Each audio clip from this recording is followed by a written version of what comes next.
First story. Entitled Mill deliberately infected OP's 1-year-old daughter with chickenpox to teach her a lesson. So OP lashed out. Now, Pa's husband demands OP apologize to his mommy, then locked their daughter inside the car, warning not to release her until OP apologizes. I can hardly type this out, because thinking about it makes me so angry.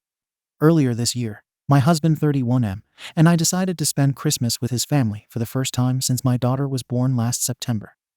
Since they live 12 hours away, we decided to stay for a few weeks before Christmas so they could spend loads of time with Annie 13 months.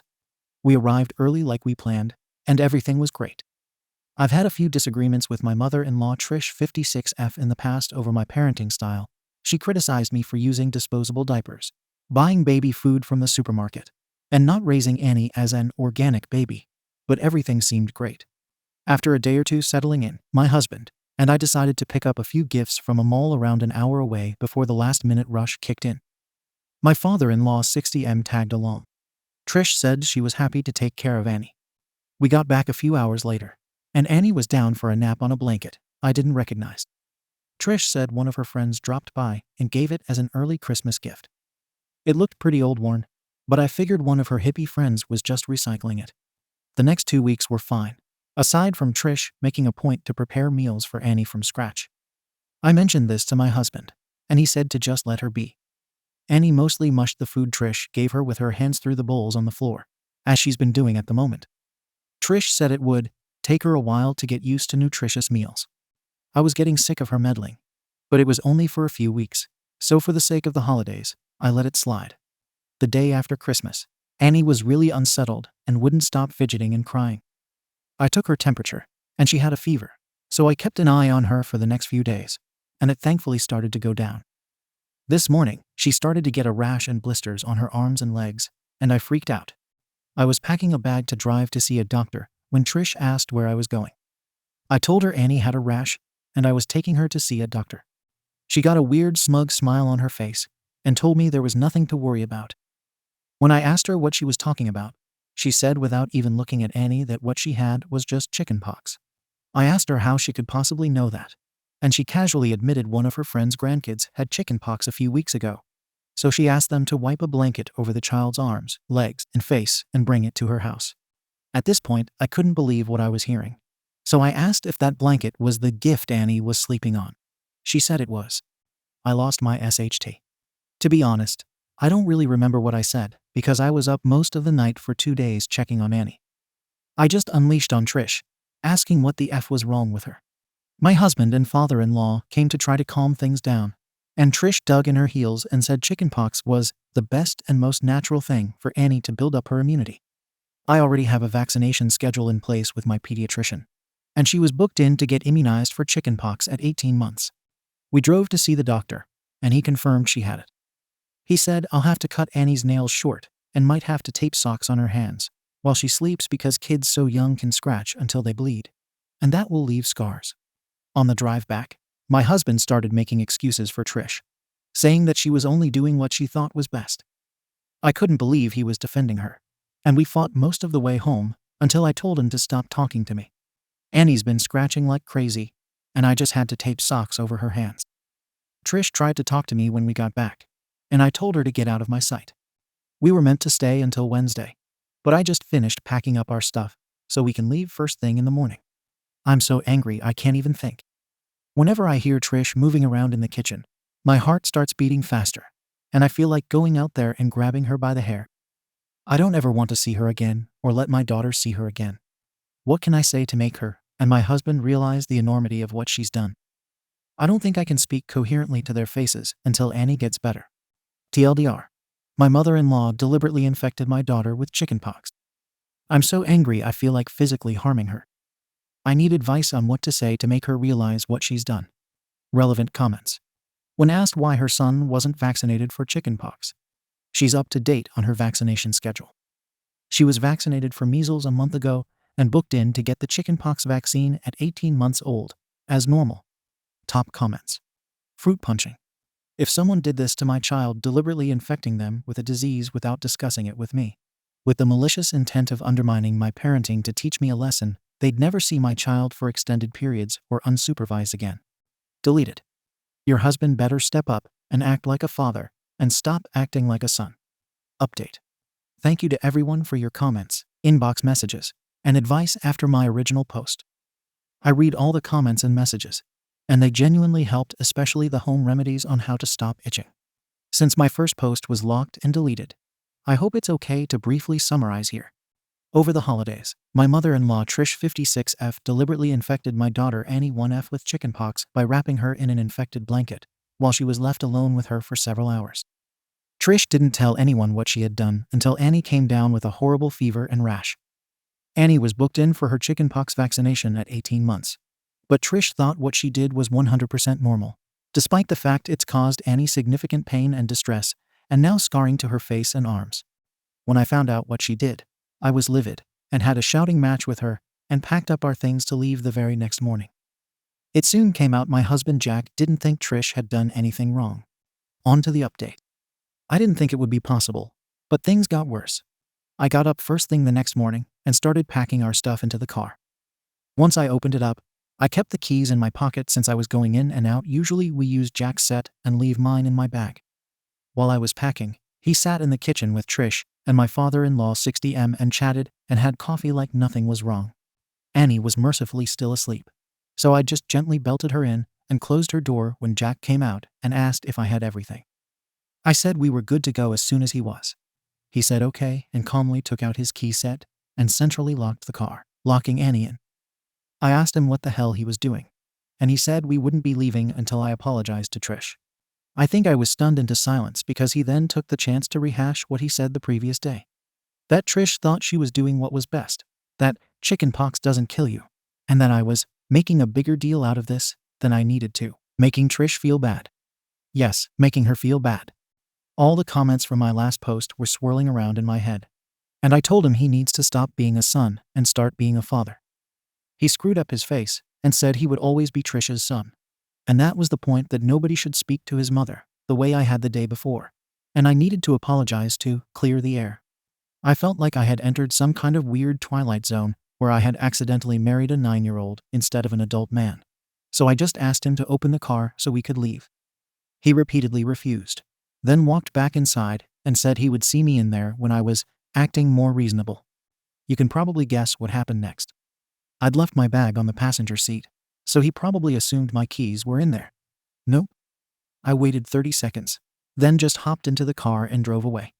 My phone blew up with a million calls from him, Trish, and my father-in-law. Eventually my mom and dad and my sister Jess, who I'm super close with, called as well. I'd briefly texted Jess about what was happening the day before, but she was stunned to get the full blow-by-blow. By the time I was on the open road, I asked her to phone Jack and tell him he could walk home for all I care. Once she heard my side of the story, and not Jack's, which was apparently that I had gone crazy, frightened Trish snatched Annie and sped away. She calmed way down. Mom, Dad, and Jess offered to start driving and meet me halfway so I could switch with one of them and wouldn't have to drive the full 12 hours by myself in one day. I was so grateful to see them that I pretty much broke down in a truck stop parking lot while I blubbered that I loved them. They all took turns driving while I had a rest. It was super reassuring to talk it over and hear that Trish and Jack are the unreasonable ones. Once we got back, I stayed at my parents' overnight, and they said I could stay as long as I needed. The next few days were fairly tense. I was up most of the night making sure Annie didn't scratch, what she did anyway, somehow, and it seemed like she just cried and cried and cried until she was exhausted. She has 5 scars on her face and a few others on her arms from scratching. I know appearances shouldn't matter, but I'm so angry her skin is marked for life now over some stupid bullshit. This whole thing is just something I never expected to happen. I answered one of Jack's calls only to have him start a rant that he didn't recognize this person I had become, so I hung up on him. He was due to come back for the start of the work year, which I wasn't looking forward to. But I figured we could make it work as long as Trish was 12 hours away. Then at like 11 p.m. one night, I got a very short and formal text from my father-in-law via Jack's phone, saying Trish had come down with shingles and was in the emergency room, that Jack was staying there to care for her, and that he would work from their house remotely once the year started back up. Jack's been there for the past few weeks tending to Mama's every whim. I'm sure she's put on an Oscar-worthy performance of having one foot in the grave, and according to Google, it should be any day now that her painful, crusty pustules go gently into that sweet night. A few weeks ago, I was honestly so tired and overwhelmed, and in disbelief that I didn't know what to do. Now that I'm back at home with people who actually care about me, I think I'm starting to realize how lucky I am to see the weird relationship with his mommy this early on. The fact that he cares more about Trish than his own daughter speaks volumes. When he eventually comes back, I think we'll have to have a serious talk about our future together. TLDR. My mother-in-law infects my 1-year-old with chickenpox on purpose. Husband supports his mommy. He tries to force me to apologize to her by locking our daughter in the car, but I peace out with a spare set of keys. Husband has barely spoken to me in the weeks since. Mother-in-law came down with shingles, so he's staying with her to nurse her back to health. I don't think any amount of TLC can do the same for our relationship, now that I've seen the real him. Phew. Top comments. Tenapsto. He locked your daughter in the car, holy SHT. And assumed you wouldn't be able to get her out, I mean. That was why he locked her in to threaten you. Holy SHT. Good on you for dipping out of there after that. Whatever happens with your marriage moving forward, you seem to have your parenting priorities straight. Good luck, and I hope Annie feels better soon. Bugs doing things. Yeah, this. He locked a sick baby in the car. Kudos to OP for handling that with a cool head, because I would have lost my SHT. Demonix. That is effing terrifying behavior out of him. That poor baby is going to grow up with that as a father. Skullbearer. You only get shingles if you've had chickenpox. The new vaccine prevents it. Rather ironic. I'd get divorce papers served before Mummy Dearest decides your daughter should become a breatharian or join Scientology. Second story. My wife is upset. I'm using the hall pass she gave me after I caught her cheating 5 years ago to cheat with my married friend. My wife 35F and I 35M have been married for 10 years. We have 2 children 9F, 7M. 5 years ago, I found out that my wife had an affair. I felt crushed and numb because I loved my wife a lot. Her affair partner told me about it when my wife called it off. The affair lasted 1 month, and my wife had called it off because she felt really guilty about it. When I confronted my wife about it, she was very remorseful and didn't deny anything. She said she'd do anything, follow any reconciliation steps I asked, and just begged to not break up our family. I asked her why she cheated, and she gave no excuses, and she just said it was for the thrill. My first reaction was to divorce, but after sitting on it for a week, I decided to just stick it out for our family, and because I still loved my wife. My wife was very thankful, and she even told me I had a hall pass I could use whenever I wanted. Over the next year or so, my wife followed the reconciliation steps, which included therapy, getting sober, quitting her job, and a bunch of other things. I had forgiven my wife, but I could never forget it. I would occasionally just replay in my mind my wife cheating on me, and that always hurt a lot. Fast forward to today, and my family is doing great. However, I have struck up a friendship with Melissa 32F, whom I met at a bookstore. We had common interests in books for existentialism, metaphysics, and similar books. I don't know how, but when we met, we just clicked. We initially met every week at the bookstore to just discuss books and life. But we started talking more about our personal lives, and we then started going on coffee dates and brunches. One more thing we had in common was that Melissa too was married to her husband, who had cheated on her many years ago. It's been almost a year since I met her, and Melissa has made it upfront that she has very strong feelings for me, and that she's never had these feelings for anyone else ever in her life. I too have a lot of feelings for her, but I feel guilty about it, so I haven't told her about them yet. I haven't crossed any physical boundaries, and I don't intend to. We only hug and hold hands. But I do want to explore more of an emotional connection to her, because I've never felt like this ever. I remember that my wife gave me a hall pass 5 years ago when she cheated on me. Would I be the to use that hall pass to explore the emotional connection I have with Melissa? Comments. Heart according 5D241. The fact Melissa is cheating on her husband doesn't make her better than your wife. Mrs. Defiance. It makes her worse than the wife. It's been going on for a year, and she's admitted feelings not breaking it off. Why did Melissa not divorce the husband before sharing her feelings? All the adults in this story are L segment. I'd argue that the wife is no longer an as she's done serious work on herself. But surely OP and his affair partner are yes. Dragonfruit 5747. Especially because husband doesn't want to explore only the physical, but the emotional. That's really F-ed, IMO. He got a physical hall pass, not an emotional one. And if he's wanting to explore an emotional relationship like that, he needs to divorce first and foremost. Frogercat. OP is actually cheating on his wife and has been for a year. He's having an emotional affair. Honestly. A whole affair. They're holding hands and stuff. I can't think of any situation where it would be okay for a married man to intimately hold hands with another married woman. This situation is full of selfish people. Dog pound ma. Dude, you may not be having a physical affair in your eyes with Melissa, but you are already cheating on your wife through an emotional affair. I think you are cheating by holding hands and hugging her, because you aren't doing that as friends, but as intimate contact. It's obvious you haven't forgiven your wife at this point. The kindest thing is divorce, and let you both live your own lives. SLZOTH_lover. A hall pass is for a one-night stand with someone you're attracted to. But that's it. A hall pass is not to deepen an emotional connection you have with someone by adding sex into the mix. I would just tell your wife you want a divorce because chances are your wife will ask you for one when you tell her about Melissa. She's definitely going to find out that this is someone you're already in love with. Just be honest and say that you never really forget the affair and that you want a divorce. Because chances are, if you do use your hall pass with Melissa, you'll probably want to end things with your wife since you and Melissa already have feelings for each other. She doesn't seem like someone you want to just use for sex and never see again. You know, like how hall passes usually work. And honestly, it's clear to see that you never really got over your wife's affair, or you wouldn't be holding on to the idea of being able to cash in a hall pass 5 years later. Not that you or anyone needs to get over an affair by any means. I just mean that you didn't truly forgive her, or you wouldn't feel the need to do the same to her. Even if she said you could, because deep down, I'm sure she didn't really mean that. No one is truly okay with giving their partner a pass to sleep with whoever they want. Numbers than 09874431. Also, it's important to note that the affair with Melissa has already happened. They meet up every week, go on dates, talk, and flirt with each other. And they have started a relationship. Just because he hasn't put P in her V doesn't mean this isn't an affair. And he's been cheating on his wife with Melissa for over a year. I also wonder if OP's wife even knows about Melissa.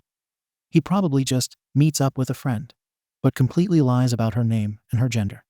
Judgment. YTA. Update. 1 day later. Thank you everyone for the advice. I have decided not to use the hall pass, as I don't really feel too great about it. And it wouldn't be fair to my wife. I want to clarify what I meant by using the hall pass. I had no intentions of proceeding with any sexual activity, but instead deepening my emotional connection with Melissa. And it may have at worst included kissing. She tried to kiss me once, but I rejected it because I felt guilty about it. I texted Melissa and let her know. And while she was disappointed, she asked if we could still remain friends like we are now. And I told her sure, and she was very happy about it. I do like hanging out with Melissa a lot and talking about life. I also get those flutters and excited energy, and I like that a lot. Comments. Lazy Instruction 19688. You can't remain friends like you are now. Wow. Impressive _basis 603. Remaining friends like they are now is emotional cheating and crossing so many lines already. All this time and energy invested in Melissa isn't being invested in his family, his marriage, and his wife. Her 1-month thing that she has done the work to fix doesn't justify a lifetime of this. Wow. This is so sad. 374852. You have 2. And only 2 choices here that have integrity. Both you and Melissa get divorced and then be together. Cut all ties with Melissa forever. Anything else, and you are going to hurt yourself and everyone you care about. Third story. The saga of a fed-up OP who broke up with her man-child boyfriend because of his laziness. My boyfriend and I planned a trip for the end of the summer months ago. Last night, we were still trying to decide how we'd get to the airport when my mom told me that she could take us before work. I told my boyfriend, who lives 30 minutes from my house, to be at my house no later than 6 a.m. for my mother to drive us to the airport at 6:15. He promised that he would be there around 5:45. This morning, he was nowhere to be seen or heard from until around 6:20. He told me that his phone fell and he didn't hear it. By then, my mom had to leave and take just me, or she'd be late to work. I told him that he should drive to the airport or get an Uber. His mom decides that she will drive him an hour to the airport since he was too late for my mom to take us. He gets to the airport a little after me, and I check in our bags. We get to the bag drop, and he realizes he does not have his ID. His wallet is at his house, which is about an hour from the airport. I tell him that I'm going to continue to tsa and go to the gate. His mom is going back to get his wallet, which will obviously take a while. I tell him that I'm getting on the flight regardless, and that if he misses it, then it's a result of his own mishaps. He then begins to ask me what to do if he misses it. I tell him that he's an adult and should figure out a way to make it to our destination by contacting customer service. I planned everything for the trip, down to the flights and travel arrangements. I feel like at this point, I've done all I can to ensure a successful and smooth trip, and I don't feel as if it's my responsibility to do damage control for him if he misses the flight. There is no refund for the Airbnb that we split the price for if we do not go. AITAH for continuing without him. Relevant comments. Commenter. Is he like this in other aspects of life? Honestly, it sounds exhausting. If so, some time alone will help you gain some perspective. Enjoy your trip, alone or otherwise. OP. He's often late, which is why I told him an earlier time specifically to avoid that. I called him endlessly, and he didn't wake up until way after the time we agreed upon. His mom had to go to him and wake him up. I told her that I was going to leave without him, and she said, he was up late. So was I. I already told him that I was getting exhausted of planning literally everything, and that I want him to begin to take some charge and responsibility. And this happens. Thank you. Commenter. Sounds like maybe he should go on a trip with his mom instead, since she's so willing to put up with his. OP. This is a pattern that I've noticed from her repeatedly. It's definitely making me reconsider some things now. Commenter. It feels like you are mothering him since you need to keep on calling him to wake up and keep up with the itinerary for the trip. Does he always need to keep on relying on people to remind him? OP. He has overslept and been late for different things on multiple occasions. He does work hard and used to work night shifts, so I let it slide. But he did not work yesterday and took a nap during the day. For context, I didn't take a nap, did errands all day, and stayed up late for online class. Still woke up on time. Get on that plane. I'm going to board. When we were checking our bags, he asked me how to put the bag tag on. At that point I was over it and already decided I'm taking this vacation with him or not. He's actually leaving for Marine Boot Camp on September 3rd, which is why we planned the trip. OP clarifies. I have ADHD as well, so I understand. I'll forget where I put a hair clip that's in my hair. I tell him to set multiple alarms all the time, and he has an Apple Watch that's never charged. To another commenter. I have ADHD, so I completely understand. The issue with that is that he doesn't really advocate for himself. He has struggled with mental health issues and refused to go to therapy. He has cystic acne, and only this year saw a dermatologist because I called around places in our state until I found someone that would schedule an appointment. Commenter. NTA. Please update as to whether or not he made the flight. OP. He's currently asking me the gate number I already told him. I told him to download the app and gave him the confirmation number. He told me to stop making it harder for him. Commenter. Did you reply? Stop making it harder for me. OP. I put my phone on airplane mode, as the pilot directed. Commenter. How do I say this gently? What are his redeeming qualities? OP. He's very kind, loving, respectful, and will provide just about anything morally or materially that I need. But considering whether that's enough now. Commenter. Did he make the plane? OP. No. Coming later tonight on another. To another commenter. Lol, he didn't make the flight, but he's on another one later tonight. I was also really beginning to enjoy the idea of going alone. Commenter. The best part of this story was my boyfriend, not my fiancé. Keep him if you want. But how long do you want to give him enough time to grow up? OP. Lol, that's true. We have been discussing marriage for a while. I'm going to reverse that discussion later today. To another. Well, we're on the trip together for 5 days. He's arriving later, and I don't want to sour the rest of the time. But once we return, I will make an important decision. Mini update. 16 hours later. He's here. I told him I don't want to talk about it tonight. Mini update 2. Next day. There are no bad vibes.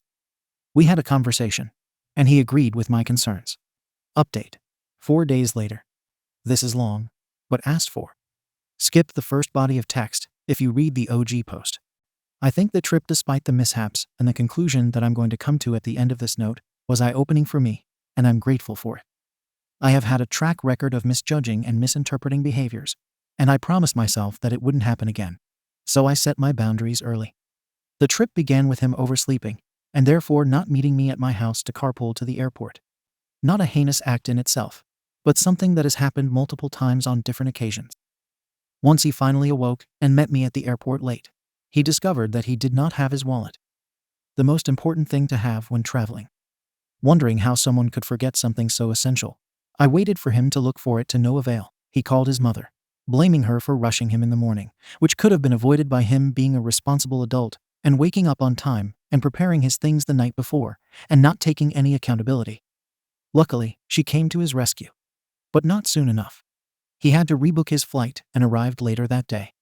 In the process, he was still asking me what gate number the flight was while the gate number was displayed on a screenshot that he sent me, instead of using the information that I spoon-fed to him. I organized the entire trip, down to transportation, flight, accommodations, and more. I gave him a small ball to carry, and he still dropped it. In the process of dropping that ball, he failed to take accountability for his actions. I should have known how the rest of the trip would go. During the trip, there were multiple instances that solidified the feelings that were already looming.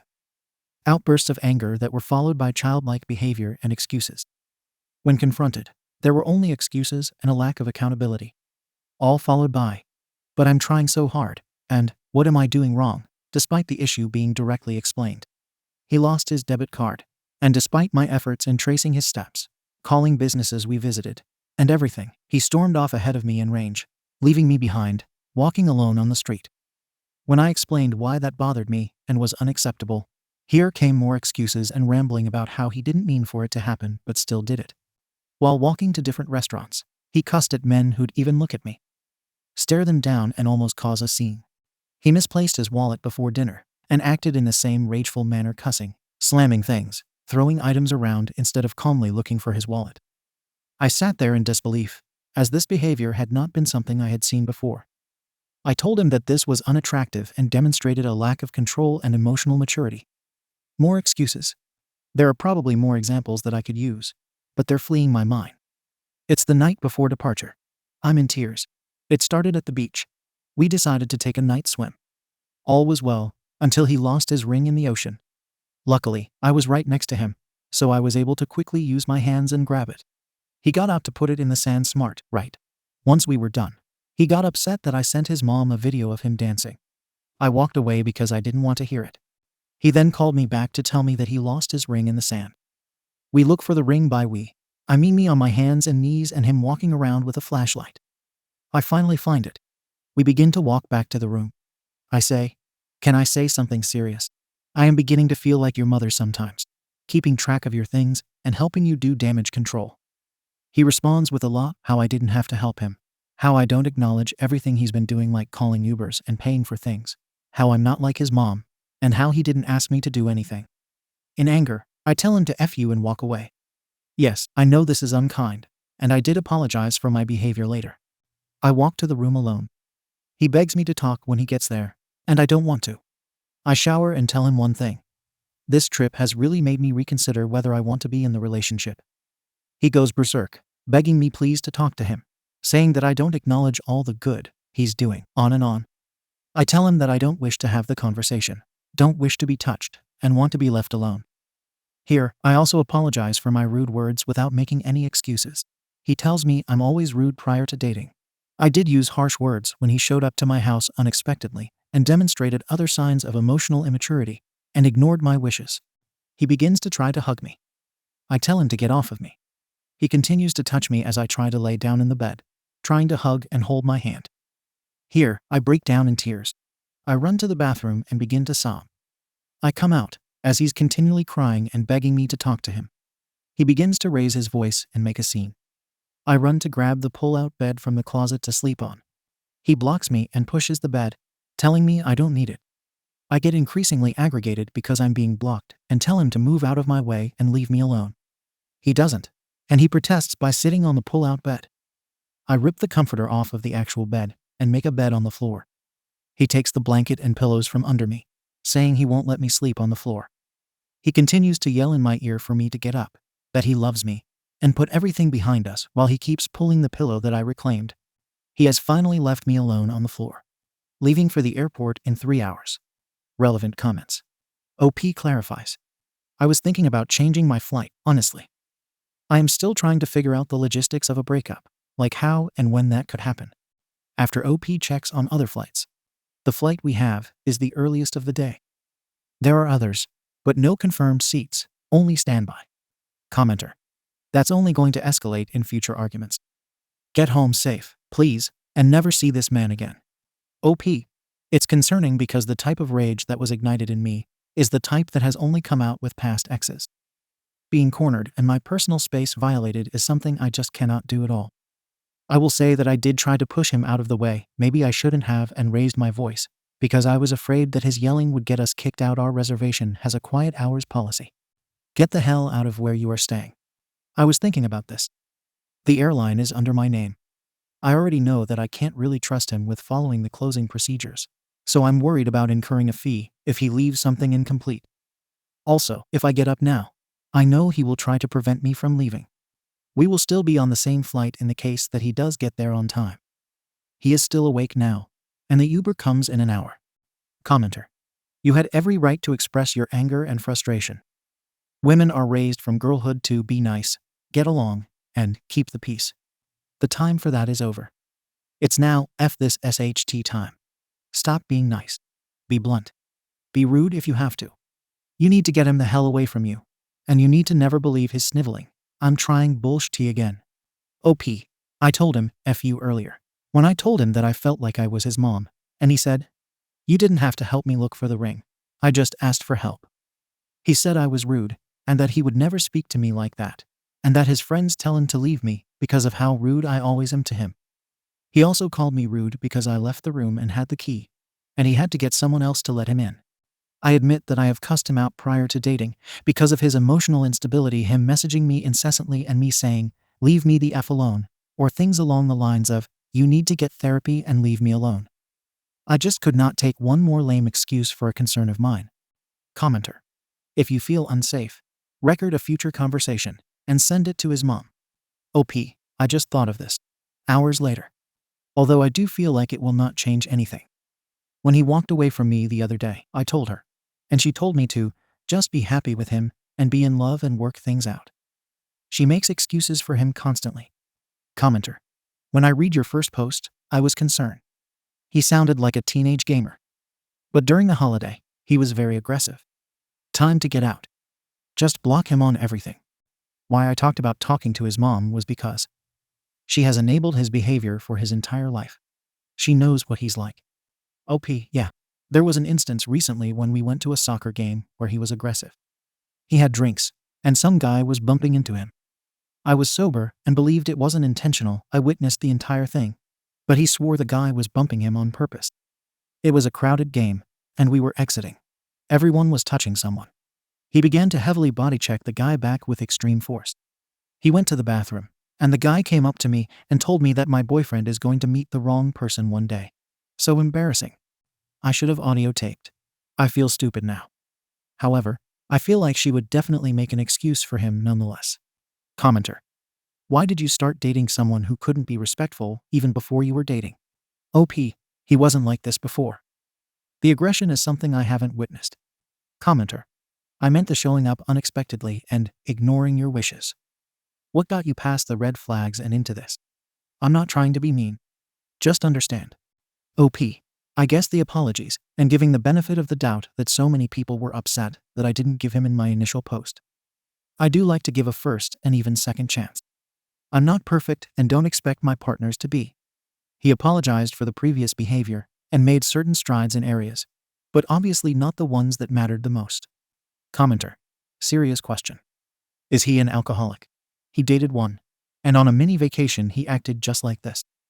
A petulant child. Or is he just weaponizing immaturity? OP. In the past, he has used alcohol to self-medicate and deal with emotions. On one instance, his mom had to drive to his Apple location and found him drunk, asleep in a car outside a friend's house, when he promised her he'd be home soon. I'm not sure if the frequency or amount of his drinking would warrant a formal diagnosis of alcoholism, but both of his parents had issues with alcohol during his entire childhood. His mom says that he always gets like that when he drinks as well. We don't drink together often as a couple, but when we do, this has never happened before. We've just gone to clubs and had fun. Mini update. A few hours later. I'm at the airport now. When I left, he was asleep. He hasn't messaged me or read my texts, and his location isn't moving, so I'm assuming he's still asleep. Boarding in 10 minutes. Several hours later. I left for the airport alone. When I left, he was asleep. When I boarded the plane, he texted me, saying that I should have woken him up so that he didn't miss the flight. He said that I should have at least woken him up, because apparently his phone was on silent. One relevant comment. He actually overslept because I left while he was sleeping to get to the airport. He missed the flight. I sent him a text explaining everything, and did let him know to not come to my house, or I will call the police. Another few hours later. Thank you. He is currently texting my mom long paragraphs trying to explain his behavior. I told her to ignore him. OP clarifies that she broke up with him. I did it via text. Thank you for watching the video. If you are interested in listening to these kinds of stories, we've got more in store for you. Simply subscribe to our channel, hit the like button, and share it with your friends.